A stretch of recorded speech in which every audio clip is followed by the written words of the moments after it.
In today's video, I'm going to teach you how to add shapes in PowerPoint. Shapes are a quick way to call attention to key points, build simple diagrams, and make your slides more engaging.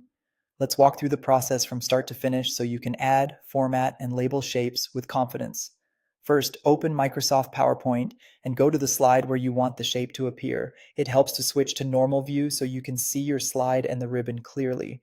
Make sure you're on the exact slide that needs the shape so everything lands in the right place. Next, head to the Insert tab on the ribbon at the top of the screen. This is your toolbox for adding visual elements like images, icons, and of course, shapes.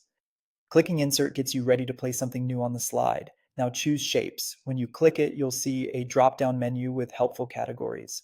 Lines include straight, curved, and arrow options. Rectangles and squares are great for blocks of content. Basic shapes offer circles, triangles, stars, and more. You'll also find block arrows, flowchart symbols, callouts for annotations, and equation shapes.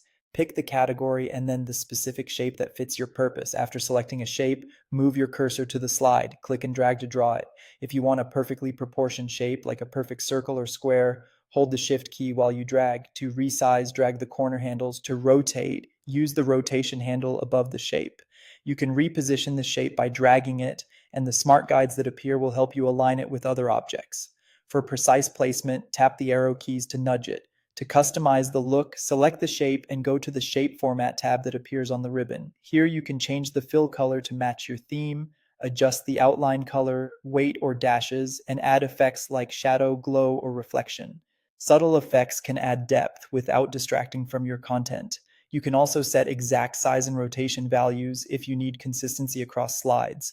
Shape styles provide quick presets, and using theme colors helps keep your presentation cohesive. If you want to add text inside the shape, right-click the shape and choose Edit Text, then type directly inside. Format the text from the Home tab, as you normally would. Adjust the font, size, color, and alignment to make it readable and polished. And that's it. If you found this tutorial helpful, don't forget to like this video and subscribe to my channel for more PowerPoint tips and tutorials.